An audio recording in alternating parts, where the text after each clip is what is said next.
енесінің алдында орамал тартып жүр. Үйіңе түзде шықсаң, рұқсатпен шық, үйге келген кезде орамалыңды тартып, сәлеміңді салып, әдет ғұрыпты сақтап жүр қызым. Деп мен 3 жылдай енді жұмыс жүргіздік. Енді жүргізген жұмысымның нәтижесі биыл шықты. Қызым жақсы жайғасты, орнын тапты. Енді жақсы өмірге Алла қалап биыл қадам басты.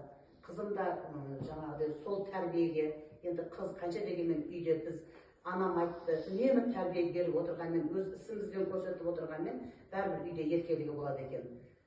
Міне қыз тәрбиесі дегеніміз осы. Енді жаңағыдай үлкен сөйлеп жатқан кезде сөзім бөлме, қызым сөзін тыңда. Олар күнделікті айтылады.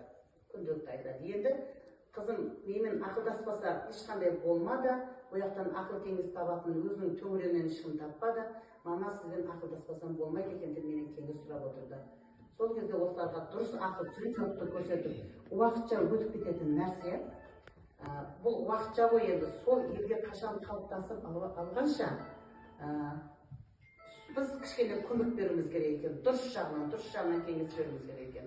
Енді қазір жақсы қызым сол үйдің несіне үйреніп, өзінің тұрмыстық күнделікті өздерінің жаңағы тіршілігіне үйреніп, қызым жақсы өзінің еңбегіменен осы дәстүрімізді сақтап қалу қағидасымен бізде жақсы қазір.